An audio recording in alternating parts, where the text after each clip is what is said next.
بسم اللہ الرحمن الرحیم۔ السلام علیکم۔ آپ کا ذکر قرآن شریف میں 86 جگہ آیا ہے۔ حضرت ابراہیم علیہ السلام بہت ہی بڑے نبی گزرے ہیں۔ جب دنیا میں بت پرستی کا زور ہو گیا تو لوگ بتوں کو بناتے اور خود ان کی پوجا کرتے۔ حضرت ابراہیم علیہ السلام کے والد بھی بت کو بناتے تھے اور ان کو خدا سمجھتے تھے۔ حضرت ابراہیم علیہ السلام ابھی بچے ہی تھے۔ وہ دیکھتے تھے کہ میرے والد اور دوسرے لوگ خود ہی مٹی اور لکڑی سے بتوں کو بناتے ہیں اور پھر ان کو خدا سمجھنے لگتے ہیں۔ وہ حیران ہوئے کہ یہ کس قدر بے وقوف لوگ ہیں کہ ان بے جان مورتیوں کو خدا سمجھ رہے ہیں۔ حضرت ابراہیم علیہ السلام ان لوگوں سے کہتے تھے کہ تم لوگ کیوں ان بتوں کو پوجتے ہو؟ یہ تمہیں نہ کوئی نفع دے سکتے ہیں نہ ہی نقصان۔ مگر وہ جواب میں کہتے ہیں کہ جو ہمارے باپ دادا کرتے ہیں وہی ہم کر رہے ہیں۔ ایک روز ان لوگوں کا شہر سے باہر کوئی بڑا میلہ ہوا۔ یہ سب لوگ اس میلے میں شریک ہونے کی غرض سے شہر سے چلے گئے۔ حضرت ابراہیم علیہ السلام اس میلے میں نہ گئے تھے۔ ان کے پیچھے حضرت ابراہیم علیہ السلام ملک کے بڑے بت خانے میں گئے اور وہاں کے سب بتوں کو توڑ ڈالا، سوائے ایک سب سے بڑے بت کے کہ اس کو نہیں توڑا تھا، اور جس کلہاڑی سے سب بتوں کو توڑا تھا وہ اس بڑے بت کے کاندھے پر رکھ دی، جس سے یہ معلوم ہوتا تھا کہ یہ سب اسی نے توڑے ہیں۔ لوگ جب واپس آئے اور انہوں نے بتوں کی یہ حالت دیکھی کہ کسی کا سر نہیں ہے تو کسی کا پیر نہیں، تو وہ لوگ بہت غصہ ہوئے کہ یہ حرکت کس نے کی ہے۔ سب نے حضرت ابراہیم علیہ السلام پر شک کیا کہ وہی ہمارے بتوں کو برا بھلا کہتے تھے اور وہ میلے میں بھی نہیں گئے تھے۔ آخر ان کو بلا کر پوچھا کہ یہ بت کس نے توڑے ہیں۔ حضرت ابراہیم علیہ السلام نے جواب دیا کہ مجھ سے پوچھنے کے بجائے اپنے خدا سے کیوں نہیں پوچھتے جن کی تم عبادت کرتے ہو کہ ان کو کس نے توڑا ہے، وہ تمہیں خود بتا دیں گے۔ ان لوگوں نے جواب دیا کہ آپ کو معلوم ہے کہ یہ بول نہیں سکتے۔ حضرت ابراہیم علیہ السلام نے کہا کہ پھر تم ایسے بیکار خداؤں کی پوجا کیوں کرتے ہو؟ حضرت ابراہیم علیہ السلام نے پھر کہا کہ دیکھو، کلہاڑی بڑے بت کے کاندھے پر رکھی ہے، یہ کام اسی کا معلوم ہوتا ہے، اس سے پوچھو۔ چنانچہ یہ لوگ بہت ناراض ہوئے اور ان کے باپ آزر سے حضرت ابراہیم علیہ السلام کی شکایت کی کہ تمہارا بیٹا ایسی حرکت کر رہا ہے، اس کو سمجھا لو ورنہ اچھا نہ ہوگا۔ حضرت ابراہیم علیہ السلام نے اپنے باپ کو بھی سمجھایا اور بت پرستی سے منع کیا اور عرض کیا کہ اے باپ، میں ڈرتا ہوں کہ آپ پر کوئی خدا کا عذاب نازل نہ ہو۔ اس پر ان کے باپ بہت سخت ناراض ہوئے اور کہا کہ آئندہ تو نے مجھ سے کوئی ایسی بات کہی تو میں تجھے سنسار کر دوں گا، اور کہا کہ تو میرے پاس سے ہمیشہ کے لیے چلا جا۔ حضرت ابراہیم علیہ السلام نے اپنے والد کو سلام کیا اور کہا کہ میں چلا جاتا ہوں، لیکن تمہارے لیے مغفرت کی دعا کرتا رہوں گا۔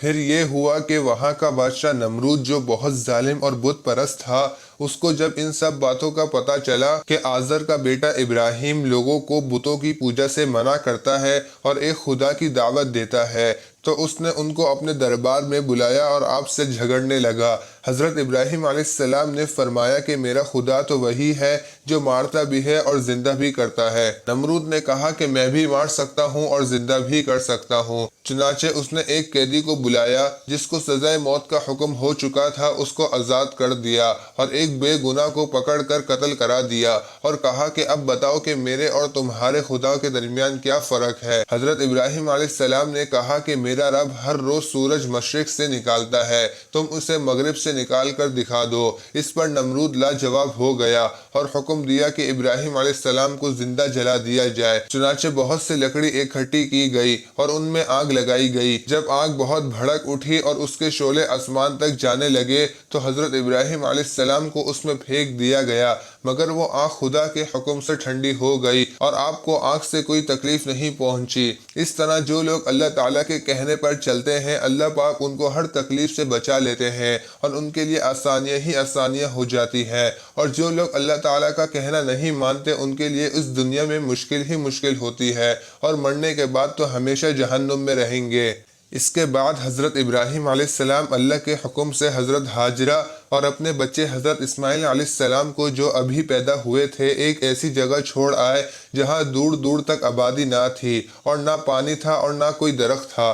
حضرت ہاجرہ نے حضرت اسماعیل علیہ السلام کو ایک پتھر کے سائے میں لٹایا اور خود پانی کی تلاش میں ادھر ادھر دوڑی، لیکن پانی نہ ملا۔ خدا کی قدرت سے جہاں حضرت اسماعیل علیہ السلام ایڑیاں رگڑ رہے تھے وہاں پانی کا چشمہ پھوٹ نکلا جو آج تک زمزم کے نام سے مشہور ہے، اور حضرت ہاجرہ جہاں دوڑی تھی اسے صفا اور مروہ کہتے ہیں، جہاں جا کر حاجی اسی طرح دوڑتے ہیں۔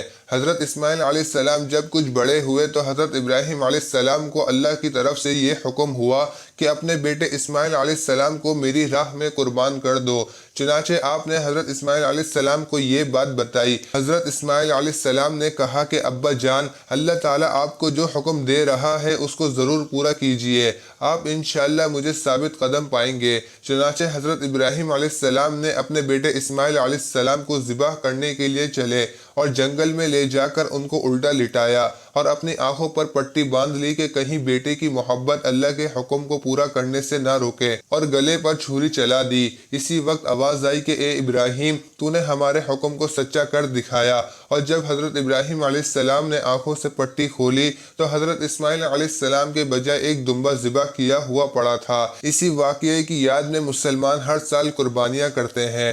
جب حضرت اسماعیل علیہ السلام جوان ہوئے تو حضرت ابراہیم علیہ السلام اور حضرت اسماعیل علیہ السلام نے مل کر خانہ کعبہ کو دوبارہ تعمیر کرنا شروع کیا، اور جب حضرت ابراہیم علیہ السلام نے اللہ تعالیٰ سے دعا کی کہ اے میرے رب، اس شہر کو لوگوں کے لیے امن کی جگہ بنا دے، مجھے اور میری اولاد کو بتوں کی پوجا سے بچائے رکھ، اے ہمارے رب، تیرے عزت والے گھر کی خاطر میں نے اپنی اولاد کو ایسے میدان میں آباد کیا ہے جہاں کھیتی نہیں ہوتی، تاکہ اے میرے رب یہ نماز پڑھیں، اور تو لوگوں کے دلوں کو ان کی طرف جھکائے رکھ اور ان کو میوے دے تاکہ یہ تیرا شکر ادا کریں، اور ان کو میوے دے تاکہ یہ تیرا شکر ادا کریں۔ اے پروردگار، جو بات ہم چھپاتے ہیں اور ظاہر کرتے ہیں تو ان سب کو جانتا ہے، اور خدا سے زمین اور آسمان میں کوئی چیز چھپی ہوئی نہیں ہوتی، اور اے میرے رب، تو مجھ کو توفیق دے کہ میں تیری نماز پڑھتا رہوں اور میری اولاد بھی نماز پڑھتی رہے۔ اے میرے رب، میری دعا قبول فرما۔ اے میرے رب، حساب اور کتاب یعنی قیامت کے دن مجھ کو اور میرے ماں باپ کو اور مومنوں کو بخش دے۔